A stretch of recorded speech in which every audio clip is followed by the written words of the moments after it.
ओम नमस्ते जी। आपका स्वागत है आपका अपना चैनल आओ वेद पढ़ें में।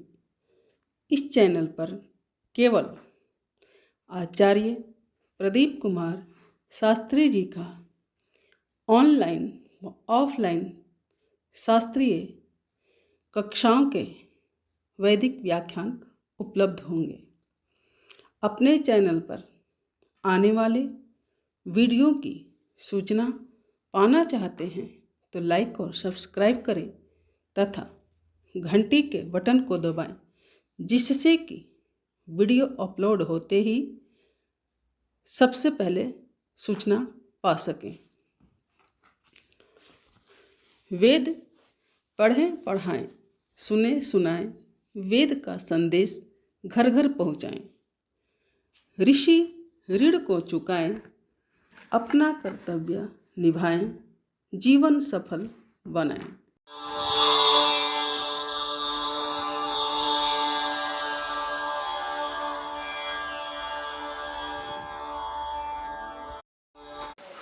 कल जो चर्चा इस मंत्र को लेके की गई थी, उसमें किसी का कुछ प्रष्टव्य हो, कोई विचारणीय कोई विषय हो तो उसको रख सकते हैं, नहीं तो आगे चलते हैं। तो ये अच्छे है, ये भी पहला मंत्र, ये भी पहला मंत्र दोनों का। विश्वानि देव पर चर्चा चल रही है, तो इसमें स्वामी जी ने जो संबोधन दिए हैं, देव सवितः के व्याख्यान के रूप में, उसके विशेषण हे सच्चिदानंद अनंत स्वरूप, हे परम कारुणिक। करुणा शब्द के ऊपर कल दीपक जी ने प्रश्न किया था कि ये करुणा क्या है। ये जल्प के बाद एक और था, तीसरा जो था, तीसरा नहीं लिखा हुआ। वार्ता का 3 प्रकार था। तो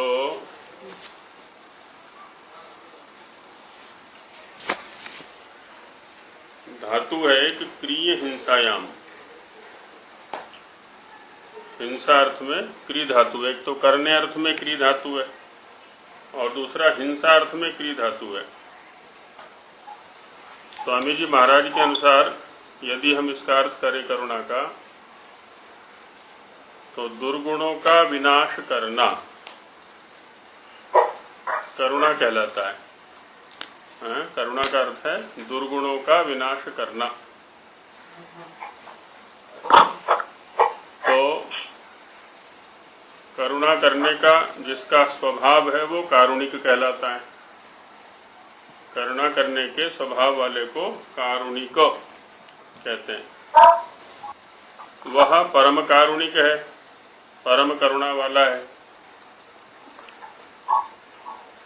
उसका तो प्रत्येक कर्म ही, भाष्य आदि आए हैं तो उसमें अर्थ किया है करुणा का दुर्गुणों का विनाश करना। और वो जिसका स्वभाव है दुर्गुणों का विनाश करने का, जिसका स्वभाव है वो हो गया कारुणिक। और करुणा करने के स्वभाव वालों में भी जो श्रेष्ठ हो वो हो गया परम कारुणिक।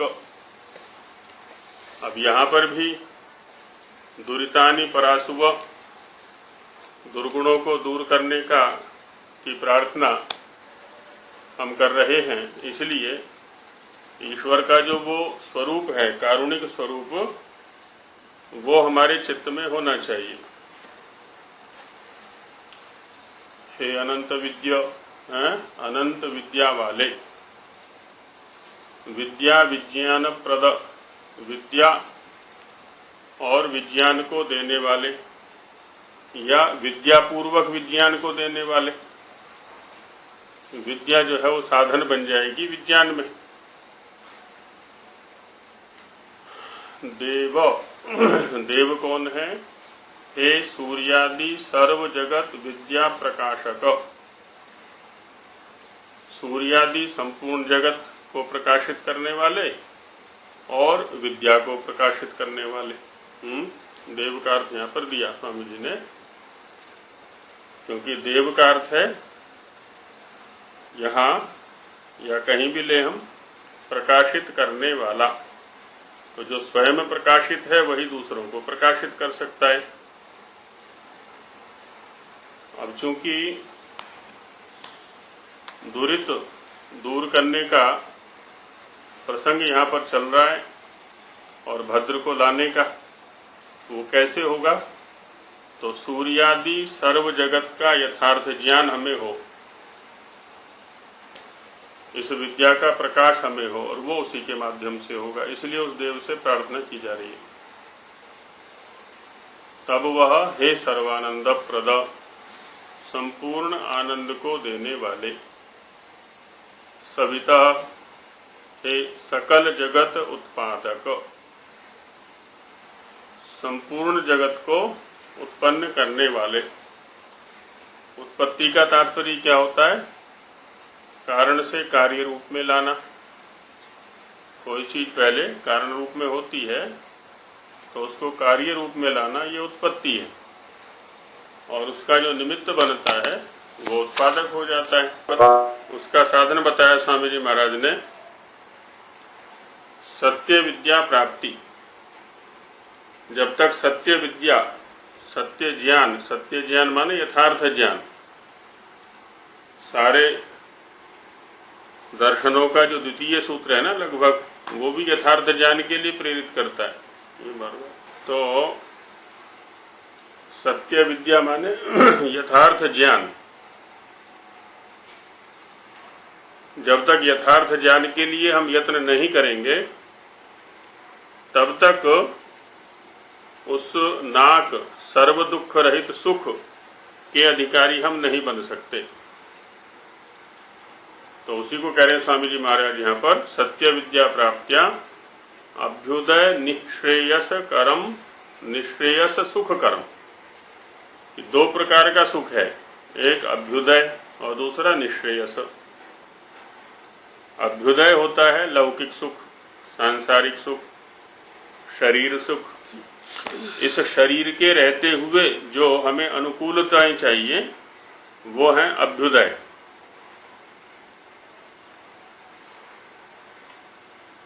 इस शरीर के रहते हुए जो हमें अनुकूलताएं चाहिए कि किसी प्रकार की कोई प्रतिकूलता ना हो, जैसे ये शरीर रोग रहित रहे, इस शरीर को समय पर भोजन मिले, यह शरीर स्वस्थ रहे, इस शरीर को जो अपेक्षित साधन है संचालित करने के लिए वो समय पर उपलब्ध होते रहें, मित्र अनुकूल प्राप्त हों, पति पत्नी अनुकूल प्राप्त हों, आदि आदि जो कुछ भी संसार में अपेक्षित है ना, अभ्युदय के अंतर्गत है। अब ये सब अनुकूलताएं किसके लिए चाहिए, उसका प्रयोजन क्या है? तो वो है निःश्रेयस, जिसमें निश्चित रूप से श्रेय है, कल्याण है, वो है निःश्रेयस। माने जिसको मोक्ष या मुक्ति या परम सुख, सर्व दुख रहित सुख। क्योंकि जो अभ्युदय है वो तो दुख मिश्रित रहेगा। जब तक ये शरीर है तब तक ऐसा पूर्णतः संभव नहीं है कि सारी अनुकूलता मिल जाए। तो यह सुख निःश्रेयस सुख के लिए आवश्यक है। हाँ, तो निःश्रेयस सुख जो है वो लक्ष्य हो गया, अभ्युदय साधन हो गया देखा जाए तो, और जो निःश्रेयस है वो साध्य हो गया, लक्ष्य हो गया। माने अभ्युदय भी हमें इसलिए चाहिए क्योंकि हमें निःश्रेयस की प्राप्ति करनी है। अभ्युदय भी हमें इसलिए चाहिए, निःश्रेयस की प्राप्ति की कुर्सी चाहिए। तो अभी क्या है, निःश्रेयस क्योंकि लक्ष्य में है नहीं, इसलिए केवल अभ्युदय की प्राप्ति में लगे रहते हैं, इसलिए वो दुख का साधन बन जाता है। परम लक्ष्य सामने न होने के कारण से वो दुख का साधन बन जाता है। तो अभ्युदय और निःश्रेयस, इन दोनों की प्राप्ति किससे होगी? यथार्थ ज्ञान से। क्योंकि यहाँ अभ्युदय के स्तर पर हमें दुख प्राप्त होता है, किस लिए? राग से, द्वेष से। किसी वस्तु, किसी व्यक्ति विशेष के प्रति हमें राग है, वो भी दुख का कारण है। द्वेष है, वो भी दुख का कारण है। ये विद्या से दूर होगा। तटस्थ भाव, स्थिर भाव जो है विद्या से आया करता है। विद्या माने यथार्थ विद्या, यथार्थ ज्ञान।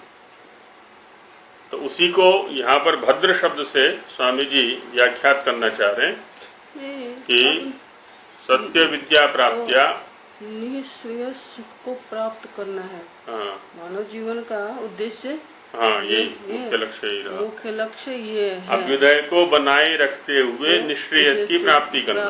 करना। क्योंकि प्रतिकूलताएं होंगी तो निश्रेयस के लिए तो नहीं कर सकता। हाँ। शरीर को रोगी कर लिया हमने अज्ञान के कारण से, शरीर को उपयुक्त भोग नहीं दिए, माने भोजन आदि नहीं दिया, इसको संरक्षित करने के लिए उचित आवास नहीं दिया, तो निश्रेयस के लिए तो नहीं कर सकते। लेकिन केवल इन्हीं के चक्कर में पड़े रहेंगे।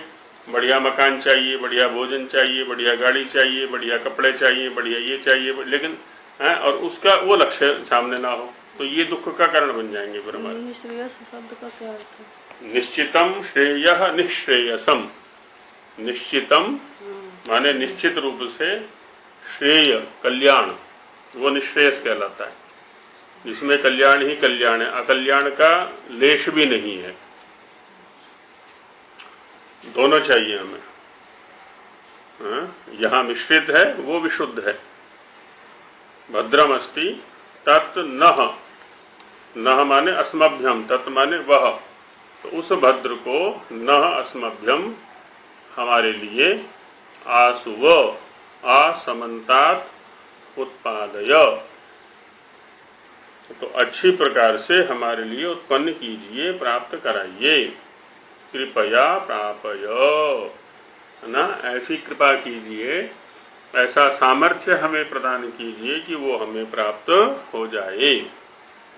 तो सामर्थ्य कैसे आएगा? सत्य विद्या से, यथार्थ विद्या से।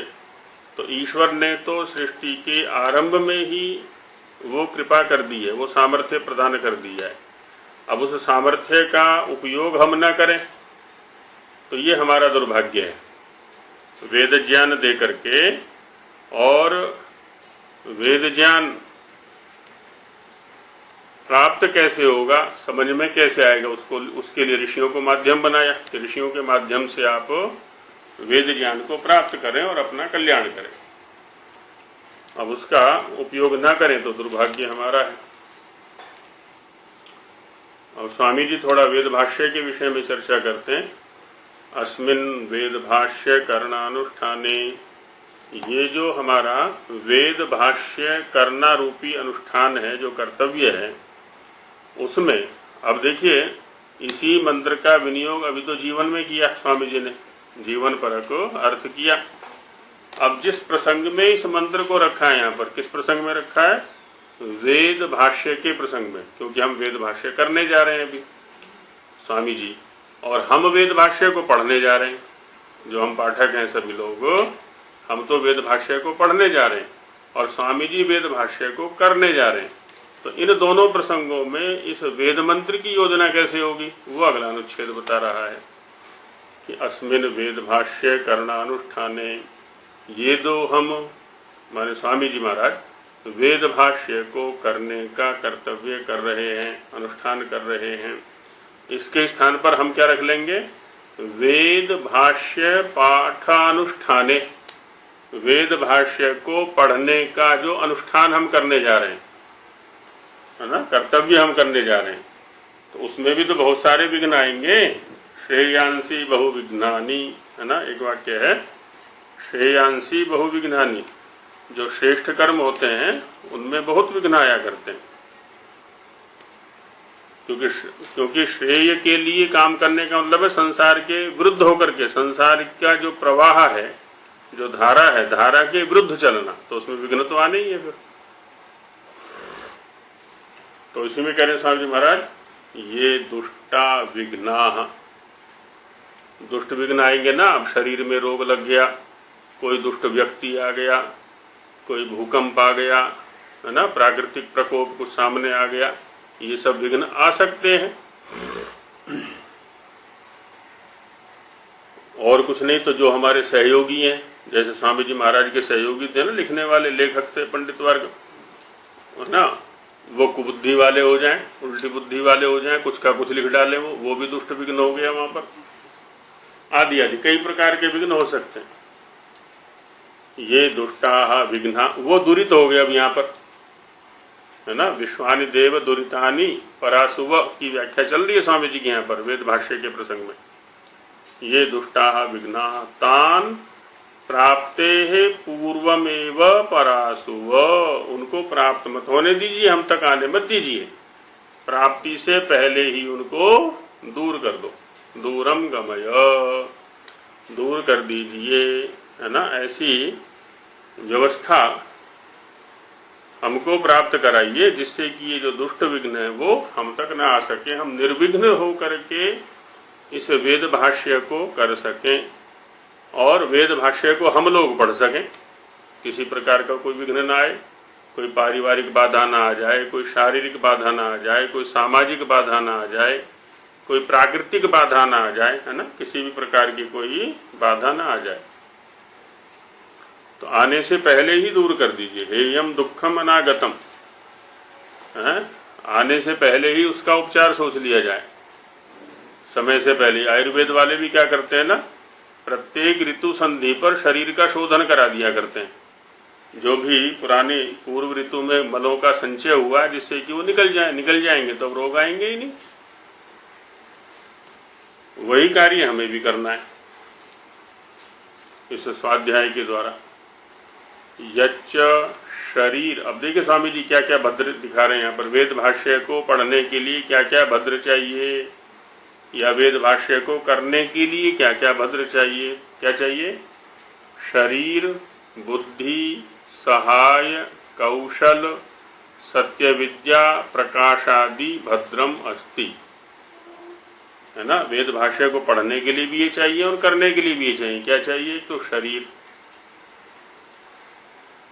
शरीर हमारा स्वस्थ रहना चाहिए, क्योंकि वो शरीर माध्यम खलु धर्म साधनम, शरीर तो धर्म के साधनों में प्रथम साधन है, प्रधान साधन। शरीर ही नहीं रहेगा तो हम जो है साधन करेंगे कैसे।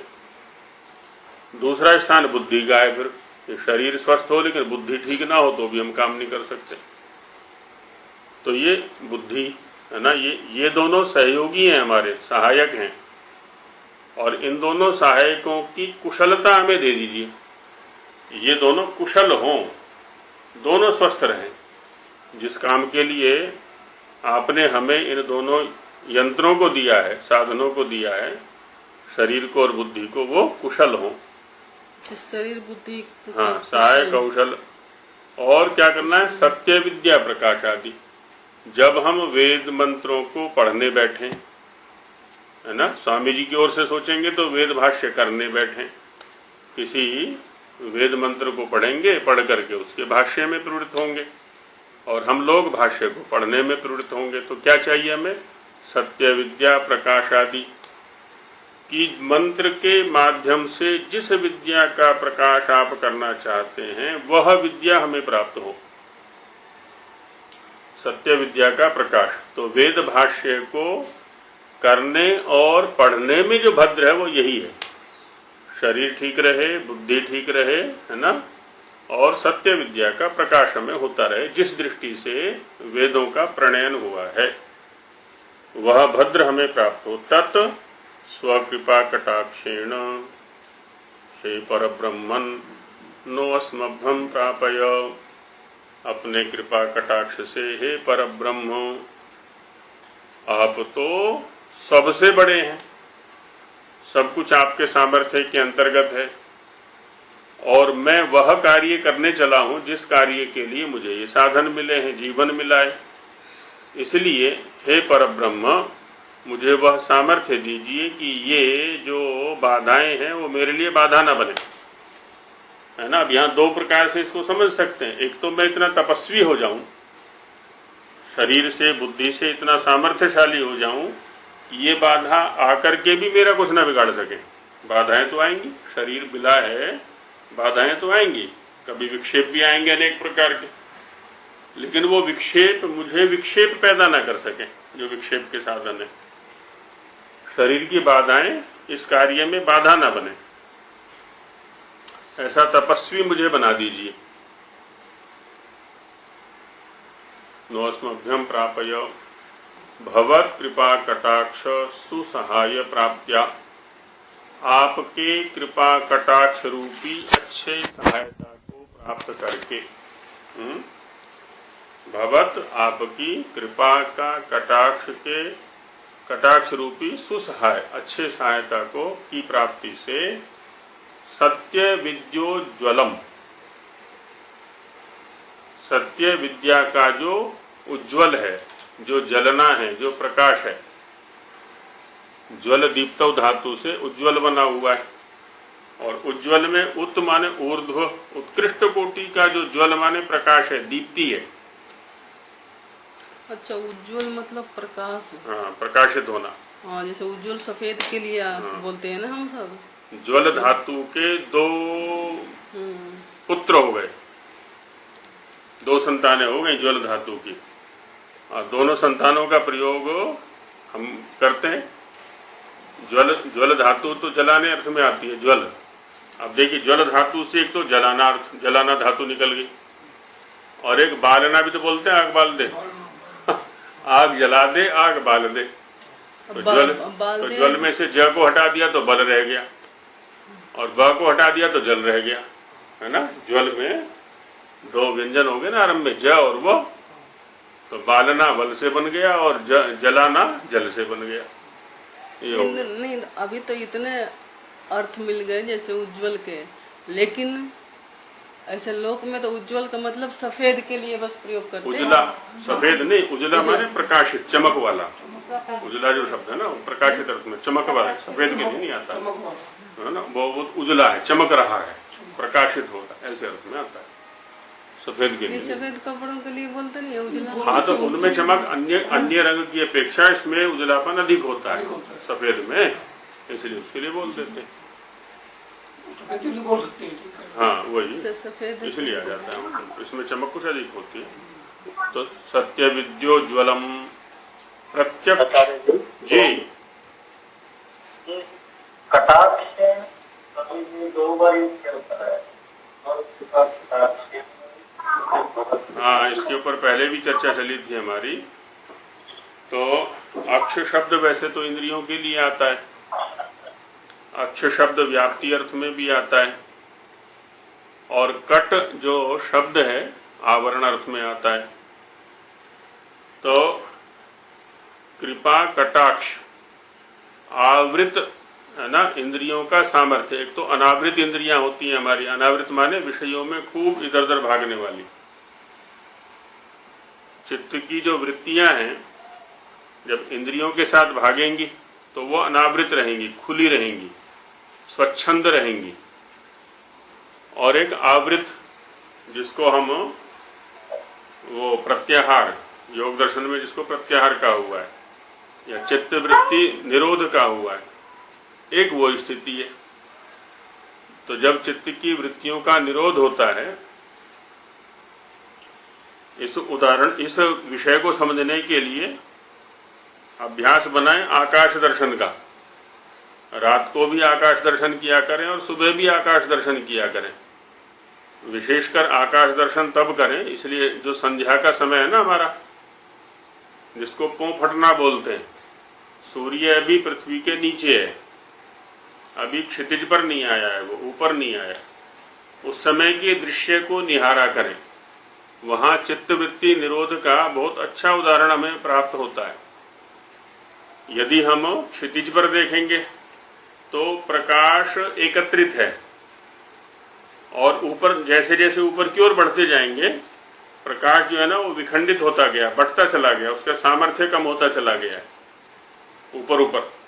आज प्रातःकाली हम देख रहे थे 5 बजे के आसपास, बहुत अच्छा दृश्य था पूर्व दिशा में।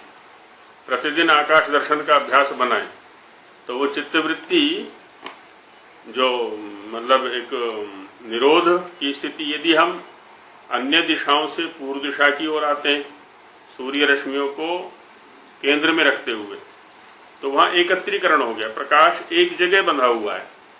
और जब हम पूर्व दिशा से, माने जहाँ सूर्य उदय होने वाला है या हो रहा है, वहाँ से अन्य दिशाओं की ओर बढ़ते हैं तो सूर्य किरणें फैल रही हैं, और जितनी जितनी दूरी बढ़ती गई उतना उतना उनका प्रभाव कम होता जा रहा है, प्रकाश कम होता जा रहा है। ये पूर्व दिशा का जो जिधर सूर्य होता है, उदय होता है, उसको पूर्व दिशा कहते हैं। नहीं वर्णन किया हुआ है ना, इस संध्या है, यज्ञ है, पढ़ना है, तो पूर्व दिशा की ओर सब मुंह पूर्व करके दिशा में ही, क्योंकि उस समय का जो अच्छा पूर्व दिशा जो हमें प्राप्त होती है वो केवल प्रातःकाल मिलेगी। हाँ क्योंकि पूर्व दिशा की परिभाषा क्या है, जिधर सूर्योदय होता है, तो सूर्योदय हमारी दृष्टि में तो केवल प्रातःकाल होता है, बाकी समय पूर्व दिशा मिलने वाली नहीं है। तो जिधर जिधर सूर्य रहेगा उधर उधर पूर्व होगा, क्योंकि सूर्य के साथ संबंध है इसका, और सूर्य के साथ भी नहीं, सूर्योदय के साथ में। तो इसलिए वो केवल और उस समय सूर्य हमारे सामने रहता है, हम और सूर्य जो है एक स्तर पर रहा करते हैं उस समय। तो उस समय का जो सूर्य हमारे संपूर्ण स्वास्थ्य के लिए अत्यंत उपयोगी है, उसका सेवन हमें करना चाहिए। जहाँ पे नहीं लगे हो ना, वहाँ देखते हो कि पूर्व किधर है, हाँ, तो ऐसे देखते हैं, पेड़ को देखते हैं, हाँ, छाया किधर पड़ रही है, छाया किधर पड़, जहाँ पड़ रही छाया, छाया को देख करके। तो सत्य विद्योज्वलम, सत्य विद्या का जो प्रकाश है वो कैसा, प्रत्यक्षादि प्रमाण सिद्धम, प्रत्यक्ष, अनुमान, आगम, है? कोई 3 प्रमाण मानते हैं, कोई 4 मानते हैं, कोई 5 मानते हैं, कोई और भी आगे हैं। तो प्रत्यक्षादि प्रमाणों से जो सिद्ध है क्या, भवद रचितानाम वेदानाम यथार्थम भाष्यम वयम विदधीमहि। तो प्रत्यक्षादि प्रमाणों से सिद्ध सत्य विद्या को प्रकाशित करने वाले आपके द्वारा रचित वेदों का यथार्थ भाष्य हम कर सकें, है ना, वह सामर्थ्य हमको दीजिए। ये क्या है, भद्र, भद्र के अंतर्गत है ये। तदिदम सर्व मनुष्योपकाराय भवत कृपया भवेत्। ये जो भाष्य है, जो भाष्य आपकी कृपा से, आपके सामर्थ्य से हम करने जा रहे हैं, यह भाष्य सर्व मनुष्योपकाराय, है ना, केवल मेरे उपकार के लिए नहीं, सभी मनुष्यों के उपकार के लिए आपकी कृपा से हो गई। वहां भी आपकी कृपा अपेक्षित है। अस्मिन् वेद भाष्ये सर्वेषां मनुष्याणां परम श्रद्धया अत्यंता प्रीतिर्यथा स्यात्। अब देखिए हमारे लिए स्वामी जी ने एक वाक्य यहाँ पर कितना बढ़िया लिखा है कि इस वेद भाष्य में सभी मनुष्यों की परम श्रद्धया, श्रद्धा क्या होता है, सत्य को धारण करना। तो सत्य को धारण करने की जो वृत्ति है उसका नाम है श्रद्धा। तो जो भी सत्य के अन्वेषक हैं, है ना, उनकी प्रीति इसमें होनी चाहिए, वेद भाष्य में, वेद में होनी चाहिए कि चलो भी सत्य ढूंढना चाहते हैं वो पढ़ते हैं, वेद भाष्य पढ़ते हैं, ऋषिवर दयानंद जी महाराज का वेद भाष्य पढ़ते हैं, वहाँ सत्य मिलेगा हमें। जीवन किस लिए मिला है, कैसे संचालित करना है, और वो भी परम श्रद्धा। क्योंकि लोक में, लौकिक पदार्थों में भी तो श्रद्धा युक्त होकर के ही हम इधर उधर भागते रहते हैं।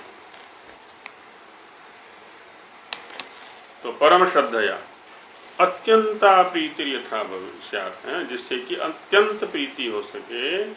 तथैव भवता कार्यम, ऐसी कुछ व्यवस्था हमें कर दीजिए, हमारे लिए कर दीजिए, है ना, ये वेद भाष्य ऐसा तैयार हो जाए। अब देखिए होता क्या है, जैसे कोई कोई ग्रंथ ऐसा होता है, सबने पढ़े हुए हैं, सभी पाठक हैं, कि जैसे ही हमारी आंखों का विषय वो बनता है पहला वाक्य, उस ग्रंथ को छोड़ने की इच्छा नहीं होती जब तक कि वो पूरा ना हो जाए। हम खाना पीना सब भूल जाते हैं उसके पीछे। कोई कोई दृश्य ऐसा होता है, टीवी देखते हैं, मोबाइल देखते हैं, आजकल तो दृश्य 24 घंटे हमारे साथ में रहता है। कोई नाटक है या कोई और इसी प्रकार का, वहां प्रस्तुति इतनी बढ़िया की जा रही है,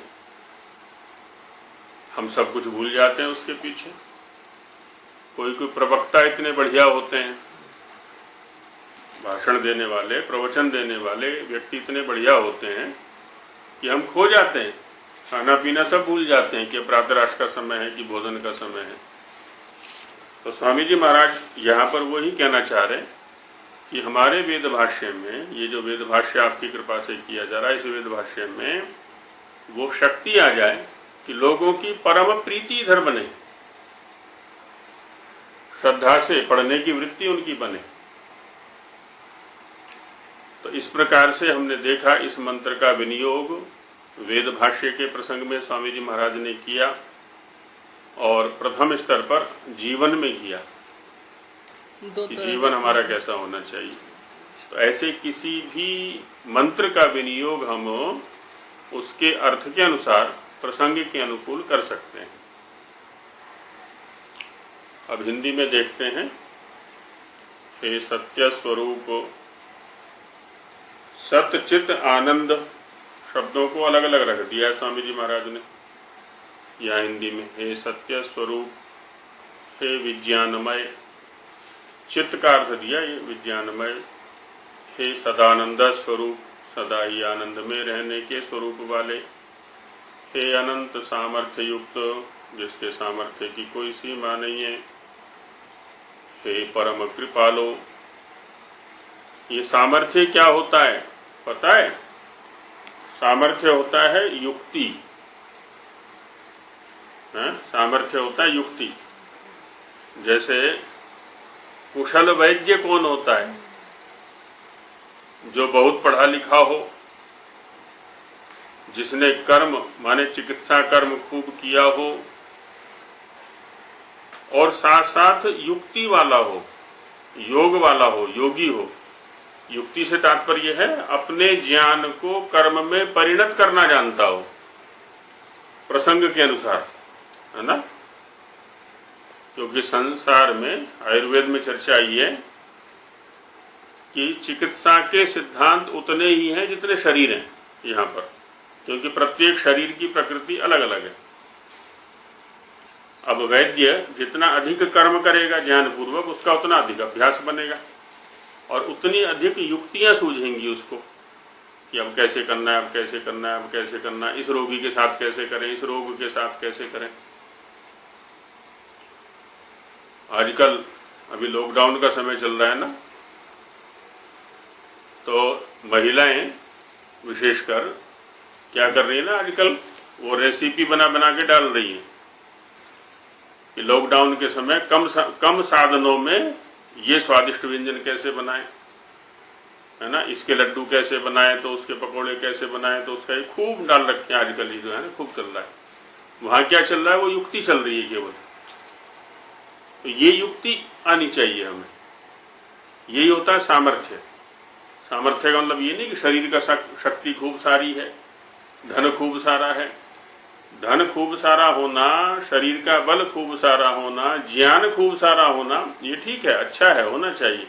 लेकिन यदि इसका विनियोग नहीं जानता व्यक्ति कि इसका प्रयोग कहाँ करना है, ज्ञान का प्रयोग कैसे करना है, कहाँ करना है, ज्ञान तो खूब सारा है लेकिन व्यावहारिक नहीं है, झगड़ता रहता है, जहाँ जाओ वहाँ झगड़ा, जहाँ जाओ वहाँ झगड़ा, या अपने चरित्र में नहीं है, वो व्यर्थ है, किसी काम का नहीं है। यस्तु क्रियावान पुरुषः स एव विद्वान, जो व्यक्ति ज्ञान को क्रिया रूप में परिणत करना जानता है, करता है, विद्वान वस्तुतः वही है। वो वाला सामर्थ्य तो ईश्वर के पास सारा सामर्थ्य है। ये सारा की सारी सृष्टि उसके सामर्थ्य को बता रही है। ज्ञान का जो परिणाम है यहाँ है अनंत सामर्थ्य युक्त। हे परम कृपालो, है ना, हे अनंत विद्यामय, हे विज्ञान विद्याप्रद। अब देखिए संस्कृत की अपेक्षा शब्दों में कुछ उलटफेर कर दिया है। अब यहाँ हो गया विज्ञान विद्याप्रद, संस्कृत अंश में था विद्या विज्ञानप्रद। अर्थ में एकदम परिवर्तन हो गया, शब्द के बदलते ही अर्थ में परिवर्तन हो गया।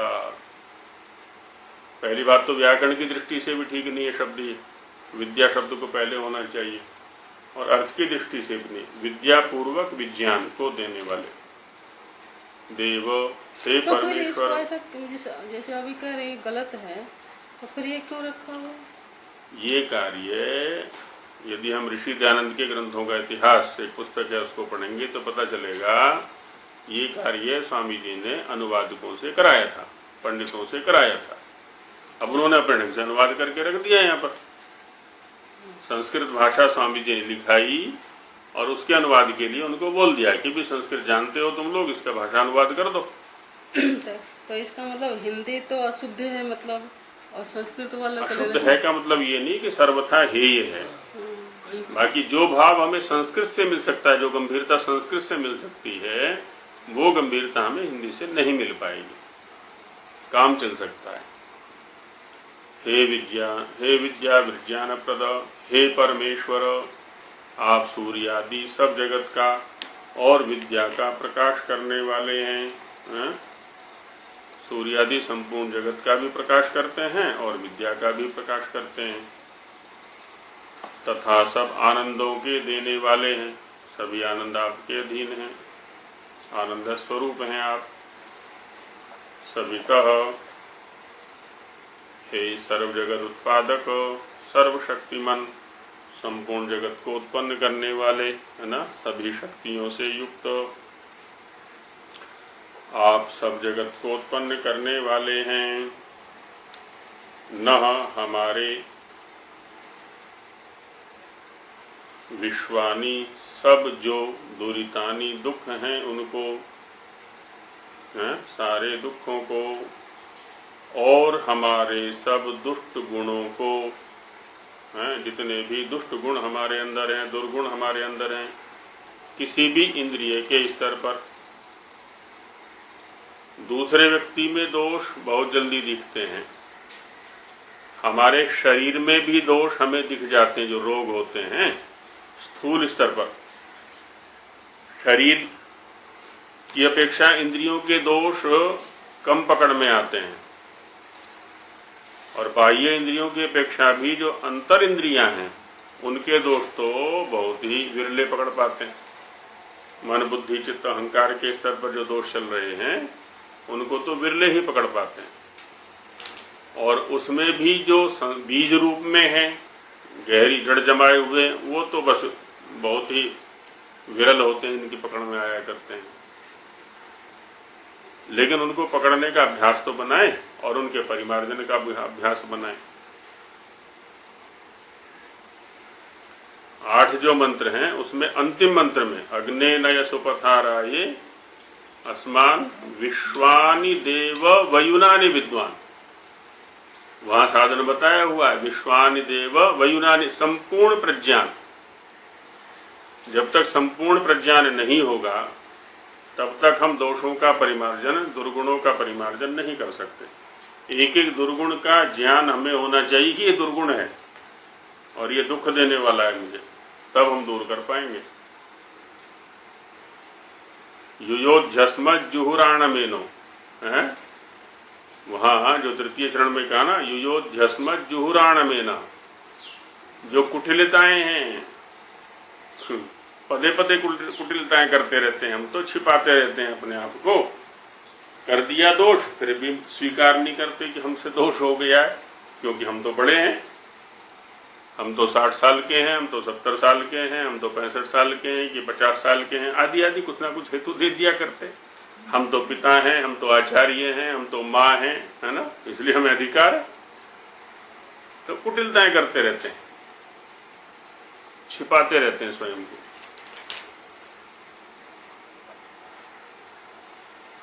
तो वही कह रहे हैं कि दुख है उनको, और हमारे सब दुष्ट गुणों को कृपा से आप पराशुभ दूर कर दीजिए। अर्थात हमसे उनको और हमको उनसे सदा दूर रखिए। दुष्ट गुणों से तो हमको दूर रखिए और दुष्ट गुणों को हमसे दूर रखिए। हम दोनों को मिलने मत दीजिए आपस में, ऐसी व्यवस्था कर दीजिए। और ईश्वर ने व्यवस्था कर रखी है क्या? ज्ञान, और कोई व्यवस्था नहीं, और कोई साधन नहीं है इसका, है ना। वेद ज्ञान ही साधन है। जिससे दुर्गुण हमसे दूर रहेंगे और हम दुर्गुणों से दूर रहेंगे। जब सद्गुणों में लगे रहेंगे, सत्कार्यों में लगे रहेंगे, तो दुर्गुण अपने आप ही पास में नहीं आने वाले। वहां पर शराबी के पास शराबी पहुंच जाया करते हैं, दुकानदार के पास दुकानदार पहुंच जाया करते हैं, पढ़ने पढ़ाने वालों के पास में पढ़ने पढ़ाने वाले पहुंच जाया करते हैं, और नहीं भी होंगे तो वहां जाकर के वृत्ति उनकी बन जाया करती है, क्योंकि और कुछ मिलने वाला ही नहीं है, तो दुर्गुण आएंगे कहां से। तो वैसी व्यवस्था तो ईश्वर ने सृष्टि के आरंभ से कर रखी है, हमने ही स्वयं को भटका दिया है। केवल कृपा से आप पराशुभ दूर कर दीजिए, अर्थात हमसे उनको और हमको उनसे सदा दूर रखिए। और यद भद्रम, और जो सब दुखों से रहित कल्याण है, जिसमें दुख लेश भी नहीं है ना, जो कि सब सुखों से युक्त भोग हैं, उसको हमारे लिए सब दिनों में प्राप्त कीजिए। माने हमारे जो भोग हैं, चाहे शरीर के हों, इंद्रियों के हों, आत्मा के हों, वो ऐसे होने चाहिए जो कष्टप्रद ना हो, दुख देने वाले ना हो, विपरीत ना हो। ऐसा ज्ञान हमारे पास होना चाहिए। सो सुख दो प्रकार का है, वो जो सुख जो हमें चाहिए वो दो प्रकार का। एक जो सत्य विद्या की प्राप्ति से अभ्युदय, अभ्युदय में क्या क्या है, अर्थात चक्रवर्ती राज्य, इष्ट मित्र, धन, पुत्र, स्त्री और शरीर से अत्यंत उत्तम सुख का होना है। ये सब किसमें आ गया, अभ्युदय में। महाराज धृतराष्ट्र ने भी विदुर जी से पूछा था कि संसार के सुख क्या क्या हैं, तो विदुर जी ने महाराज धृतराष्ट्र को समझाते हुए कहा था, अर्थागमो नित्यमरो गीता च प्रिया च भार्या प्रियवादिनी च वश्यश्च पुत्रोर्थकरी च विद्या षड्जीवलोकस्य सुखानि राजन्। बराबर अर्थागम बना रहे परिवार में, शरीर निरोग बना रहे हैं, अर्थागम होना चाहिए, अर्थ का आना जाना बना रहे, और शरीर निरोग रहे, इसमें रोग ना आए कोई। पति और पत्नी एक दूसरे की संतुष्टि का कारण बने रहे, इन दोनों में एक दूसरे को देख करके तृप्ति होवे, द्वेष ना हो जाए कि कौन आ गया, रोज रोज मेरे सिर पे चढ़ा रहता है या चढ़ी रहती है, ये परेशान करता रहता है कि परेशान करती रहती है। दोनों एक दूसरे की तृप्ति का कारण हो, और वैसी ही वाणी भी बोले, प्रिय वाणी भी बोले, कटु वाणी का प्रयोग न करें, संतानें अनुकूल हो, वश में हो, विद्या जो है हमारी अर्थ को प्राप्त कराने वाली हो, ये जीवलोक के सुख है। ये सुख जिसके पास है वो सुखी है संसार में। तो स्वामी जी ने यहाँ क्या गिनाया, चक्रवर्ती राज्य, पहले तो वो होना चाहिए। वो नहीं होगा, राजा को दुष्ट बैठ गया तो हम कितने भी करते रहे, फिर हमें दुखी रहना पड़ेगा। मित्र हमारे इष्ट होने चाहिए, अनिष्ट मित्र कोई हमारे आसपास नहीं भटकना चाहिए। धन हमारा अच्छा होना चाहिए, पुत्र ठीक हो, स्त्री जो भी है, पति पत्नी का संबंध अच्छा हो, और शरीर से अत्यंत उत्तम स्वास्थ्य हमारा अच्छा होना चाहिए। अच्छा, दूसरा क्या है, दूसरा जो निश्रेयस सुख है, कि जिसको मोक्ष कहते हैं, उसमें दुख है ही नहीं, और जिसमें ये दोनों सुख होते हैं उसी को भद्र कहते हैं, है ना। वो भद्र चाहिए हमें जिसमें ये दोनों सुख हो, अभ्युदय भी हो और निश्रेयस भी हो, लौकिक सुख भी हो और परमार्थ सुख भी हो। तन्ना आसु, वह उस सुख को आप हमारे लिए सब प्रकार से प्राप्त कराइए, और आपकी कृपा के सहाय से सब विघ्न हमसे दूर रहें, कि जिससे इस वेद भाष्य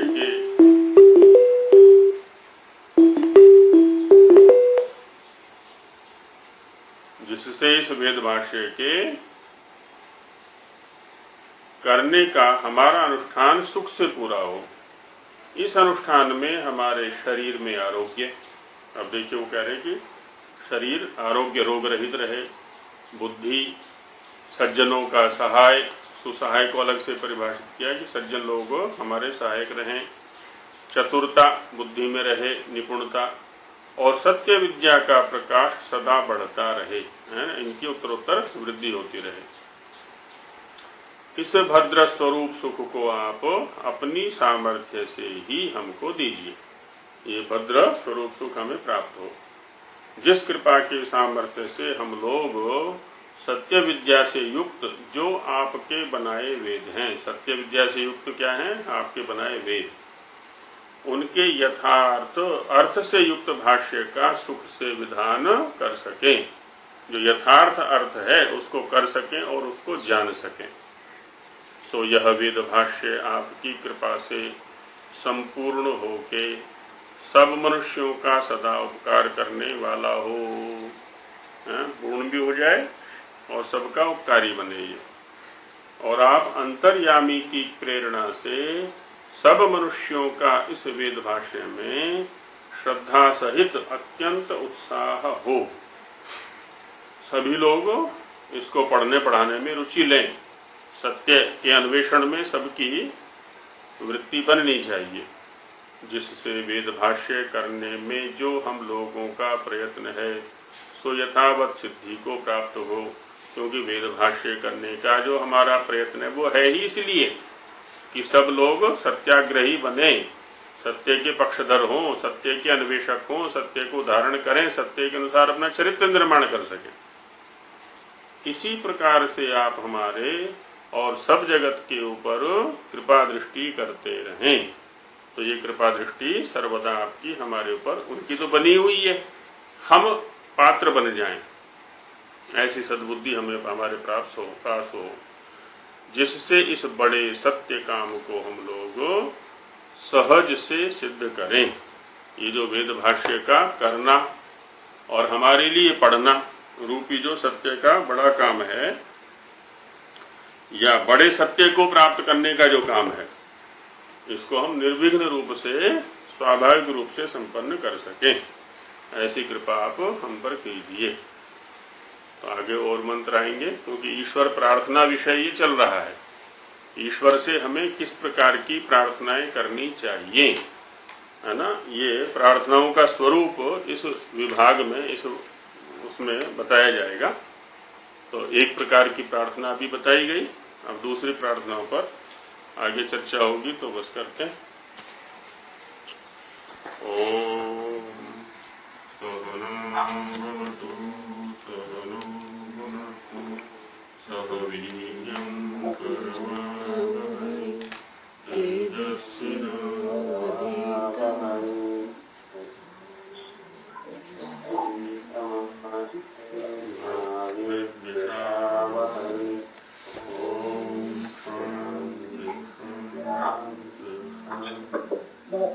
सभी को नमस्ते।